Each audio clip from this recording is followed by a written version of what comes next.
and innovate for the better. Leuven is a hub of innovation. It's a very diverse, compact city. That is certainly exciting. Welcome in the second part of this session around the question, what if AI commits a crime? We're talking about the ethical side of artificial intelligence, and since we are talking about things that happen in the future, we thought it would be a very good idea to invite a futurologist. And not just any futurist. Welcome, Theo Priestley.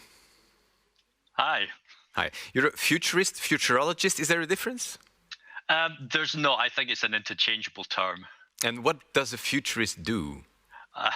I am often asked that, and I think I have a different answer for every time I'm asked. It's my job to essentially try to look and peer into the trends that are affecting us today and project where they will take us tomorrow. And often you're also called an anti-futurist. How come? I take a more pragmatic view and sometimes a more cynical view as to some of the trends that some of the more popular futurists discuss. Which means more down to earth? Potentially, yes, and also examining some of the disadvantages or the negatives if we pursued those kind of futures that they extol. All right. I'm looking forward to hear you talking about that. And there will be some questions from the audience afterwards, if that's okay with you. Absolutely. Here we go. Well, hi, everyone. Thanks for having me on this. My name is Theo Priestley. I am a futurist, as introduced. I'm also the author of a book called The Future Starts Now.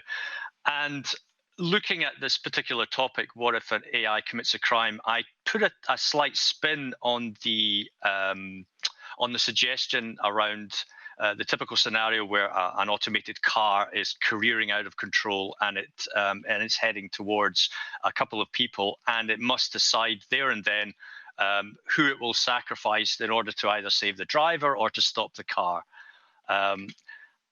The slight spin on this is that where it's normally a young person versus an old person, or whether it's two children, I kind of thought about, well, what would it be like if the car had to choose between twins? Because there you have a situation where an algorithm literally has to choose between two identical people. And it's very difficult for a car, or certainly for any algorithm, to make a snap judgment based on what it sees before it. It can use machine vision to essentially determine physical age and physical attributes, or if it has the capacity to call into question the cloud, for example, and make use of some data that's available, whether it's personal data or whether it's publicly available data in census data, for example, or what my occupation is at the time, and it can make a value-based decision on who to essentially kill or sacrifice in order to save someone else. But this is very much the kind of sort of here and now decision that is basing its decision on. What AI cannot do is predict the future. And I'm not just saying that because this is my job and I do trend analysis. We've seen examples where AI is being used in predictive policing, for example, and it's been debunked on several occasions. They've had several trials in New York and in Kent, for example, in the UK, where I am. And being able to predict crime using previous patterns before a crime takes place is not 100% accurate. So how could an AI possibly predict or make a decision based on some really limited factors in terms of who to sacrifice? And in this example, if you look further backwards, you say, oh, well, look at Arnold Schwarzenegger. He's the prime of humanity, physically fit, looks very good. And then you have Danny DeVito, who is obviously the runt of the litter. Now, the AI makes a decision to sacrifice Danny DeVito because it's looked at his data, it's looked at his personal life, and it says, well, at this moment in time, Danny DeVito is actually just running a taxi service. It doesn't really contribute much to society. He's not physically fit. He doesn't look particularly intelligent, looks slightly older. So sorry, Danny, but you've just been crushed by a car. What it doesn't take into account is potential. And what could potentially happen is if it sacrificed Arnold Schwarzenegger, for example, that life event could have actually triggered Danny to become the world's best AI lawyer, because that event triggered him to say, someone needs to sort this out. Someone needs to learn about AI ethics. Someone needs to learn about how AI applies in law. And if this situation happens again, I want to either defend the AI because I understand why it did this decision, or I want to defend on the other side and actually prosecute AI. So an AI cannot actually predict the future, and it cannot identify potential in this scenario. The other question that we have to ask is, whose court do we try an AI in? Do we try an AI or an algorithm or the circumstances that's generated this particular event in a human court? Or do we actually try an AI in an entirely new construct that we've never had before? Do we base the same kind of decisions that we judge a criminal, whether it's and we involve the humanities in that kind of discussion and those decisions, and we involve other people who bring their inherent biases towards in the jury, for example? Or do we construct some kind of algorithmic legal system where it's another AI judging the decision that made that another algorithm took place? Best example I can give, or the simplest example I can give, is deepfakes. So deepfakes are algorithmically generated, but we are using algorithms to spot when an algorithm has generated a deepfake. So do we use algorithms that have been purposely created to actually judge and try something that has taken place as a result of inaction or action taken by an algorithm? And of course, action, as it's already been touched on by the previous speaker, is action implies intent. And right now, AI does not have intent. It certainly doesn't have the capability to think freely for itself and then decide freely for itself what it wants to do. It's all based on checks and balances and rules that we ourselves have created. So who's really on trial here? Well, the first one that obviously pops to mind is the developer, because someone has to physically code an algorithm and then decide what these checks and balances are. And of course, we bring with that, or we judge the developer harshly because they bring a set of biases and real world experiences that may taint the algorithm itself. Then there's the algorithm itself. Do we judge that and say, well, it was all the algorithm's fault? So, you know, the humans are completely taken out of the question. It was the algorithm. It's something that was artificially constructed. Therefore, that's where the flaw lies. Is it the data scientist who actually makes sense of all the data that feeds the developer that allows him to develop the algorithm? Don't know. Or maybe we just take that further up the chain, and like suggested before, it becomes a corporation's point of view or the corporation's problem. So it's the responsibility of the C-suite, whether it's the CEO who's the ultimate custodian of the algorithm itself, or whether it was a chief data officer who actually governs the entire data estate. Well, what if it's neither? What if the person who's really on trial, or what if the thing that's really on trial is actually the data itself? It's not the developer, it's not the algorithm, it's not the data scientist, and it's not the chief data officer either, or the CEO. It's actually the data that we feed the algorithm that is really on trial. And the reason why I say that is because ultimately, we have seen many examples where someone can create an algorithm, and it could be as perfect as it can be, but the data that it's fed is suddenly corrupt. It's not fit for purpose, or the data itself is biased in some way, and it can be easily corruptible. Microsoft created a chatbot, for example, and immediately it turned into Nazi because of the amount of information that it was being fed was skewed in that way on purpose. So the algorithm might have a perfect intent, the data itself doesn't.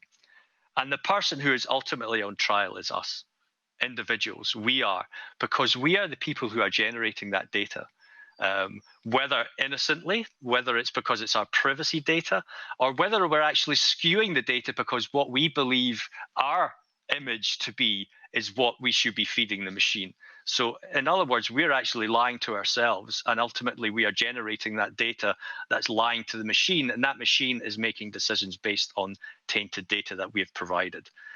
So when AI commits a crime, it's not the AI we should be judging, it's very much ourselves. So I say free Robbie the robot and put yourself on trial. Thank you.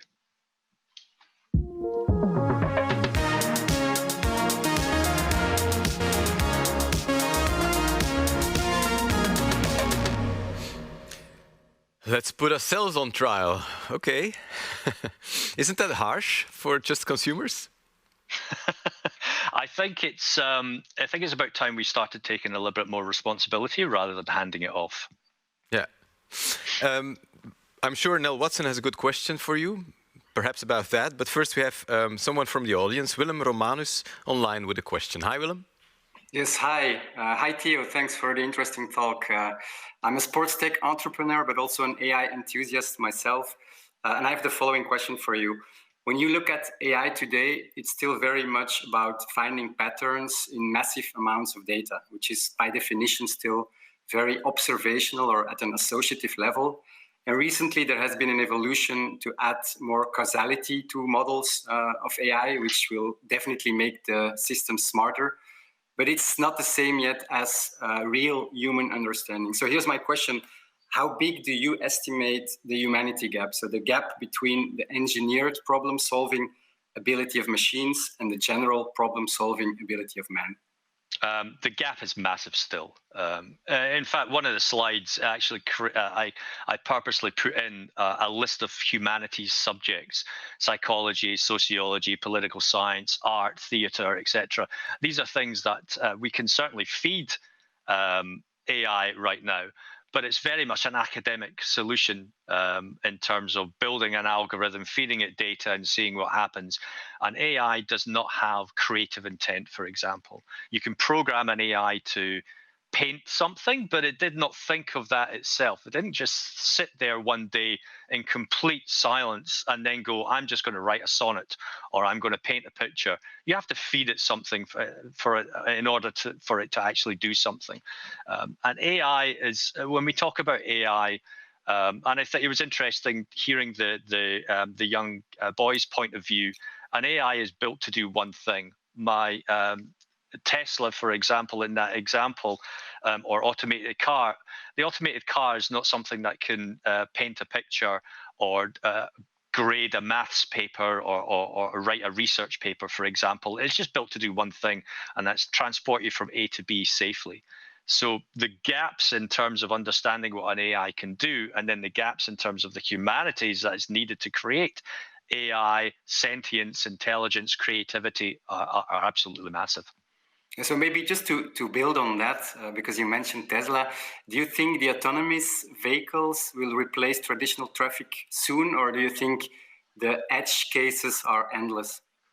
Oh, the edge cases are endless. And if you think about how many cars are actually on the road today that we have to remove in order to create this automated vehicle future, are massive. People are very unwilling to give up their vehicles at the moment, even trying to get them to embrace the electrical revolution. There are cars out there that are 15, 20 years old, and it's very hard for people to give that up. There's certainly no financial incentives. So how do you even think about retrofitting automation into all of these cars that are still sitting on the road? How do you get these people into the first step, electrified or more automated vehicles, and then turn on the automated systems, and let them become more advanced? We see it in Silicon Valley. If you look, even in my roads where I live in Edinburgh, I would see it extremely difficult for an automated vehicle to navigate those roads. So there's massive amounts of gaps, massive amounts of testing that still need to be done. Okay, thanks a lot. Thank you, Willem, for your question. And the next question comes from Quinten Rosseel. Quinten? Hi, Theo. Thank you for your talk. So my question is, as crime is highly context specific, how would you go about to create a unified and ethical framework around accountability for digital law? To give some context, in human law, for instance, in Russia, it's illegal to get married as a gay couple, whereas in Western Europe, it's of course legal. And in the United States, you have different gun laws over different states. And if you translate that to the AI space, you have different kinds of ways of creating AI. If you create an AI system in China or the United States, the laws will be different. So how would you go about to create like a unified, universal rights of AI kind of law, digital law? I think that's fool's gold. If I'm being honest, we are in 2021 and we still don't have unified, like you say, marriage laws, gun laws that apply across every country. We've seen how the pandemic has been treated in countries, treated vaccination very differently as well, at a time when we should have all been coming together. I see countries creating their own sets of ethics, their own set of guidelines and guardrails, their own set of laws in terms of who would be accountable and who would be responsible. We would still be bound by country boundaries, for example. I don't think we've even thought about whether or not an action that takes place in, say, Belgium and what the ripple effect would be, say, in France, who would be accountable and who would be liable for reparation and things like that.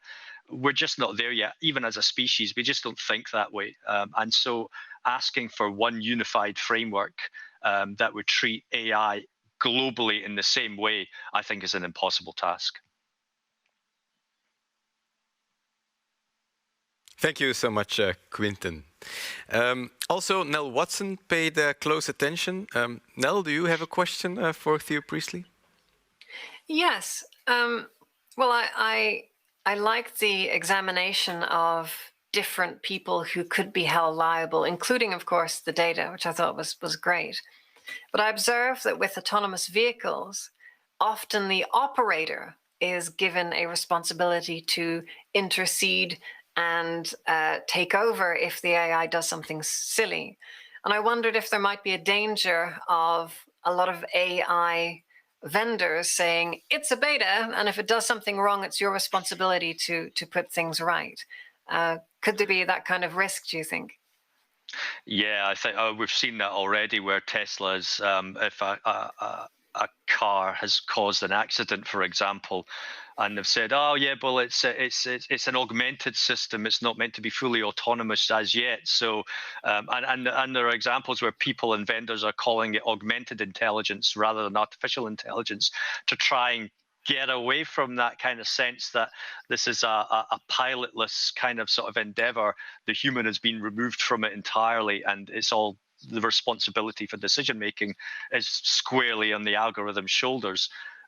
So you're right in the sense that I think we're at this kind of sort of dividing line where people are saying, oh, it's not my fault that made the decision.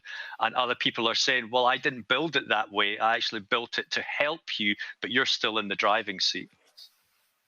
So that means we get to put to be on trial anyway, anyhow. Yeah, you're still on trial. Yeah. All right. Thank you, Nell, for your question. Please stay with us. And Theo, thank you so much for being with us. It has been a pleasure. Thank you again.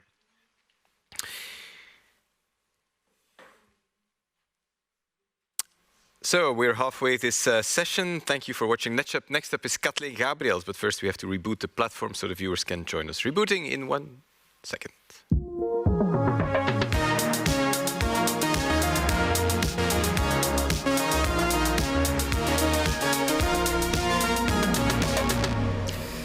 We're holding a session about ethics and artificial intelligence. What if AI commits a crime? Our next speaker is Kathleen Gabriels. She's a moral philosopher and IT ethics researcher.